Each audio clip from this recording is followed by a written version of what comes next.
और दोस्तों कैसे हो।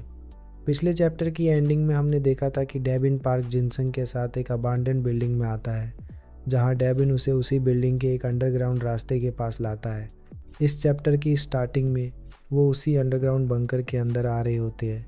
जिनसंग डाबिन पार्क से पूछता है कि इस जगह का ओनर कौन है, लेकिन डाबिन बिना उसे कुछ जवाब दिए आगे ही जा रहा था और सोचता है कि ये वही जगह है जहां उसकी मॉम का इलाज चलता था जब से उनकी मेंटल हेल्थ ख़राब होने लगी। एंड अब तो वो मॉन्स्टर में बदल चुकी है। क्या वो सब लोगों को मार डालेंगी?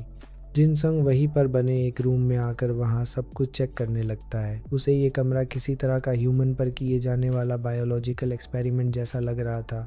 दूसरी ओर डेबिन पार्क भी एक कमरे में पहुँचता है जहाँ उसकी मॉम का इलाज हुआ करता था। तभी उसकी नज़र वहाँ पर बने एक टनल पर जाती है जो कि पहले वहाँ पर नहीं बना था। वो इमेजिन करने लगता है कि उसकी मॉम जो कि मॉन्स्टर में बदल चुकी थी वो उसे वहाँ से बुला रही हो।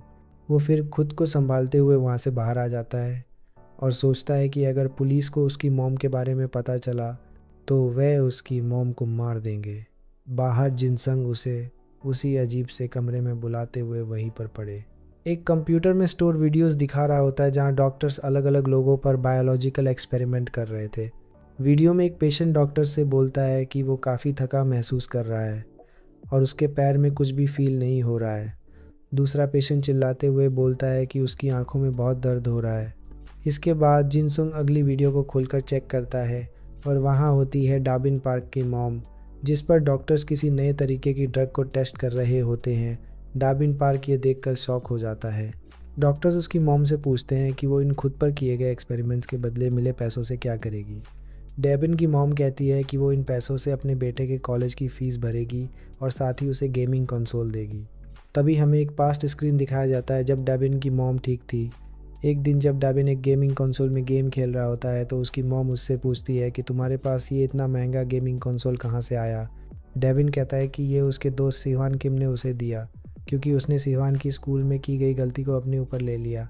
ये सुनकर उसकी मॉम उस पर गुस्सा होते हुए कहती है कि तुम दूसरे की गलती अपने ऊपर कैसे ले सकते हो। लेकिन डाबिन उससे कहता है कि आप इतनी सी बात से गुस्सा हो रही हो। उसकी मॉम कहती है कि तुम मुझे हमेशा ऐसी चीज़ें करके दुखी क्यों करते हो। अब प्रेजेंट में डाबिन थोड़ा सैड होते हुए सोचता है कि वो हमेशा अपनी मॉम को दुखी कर देता है।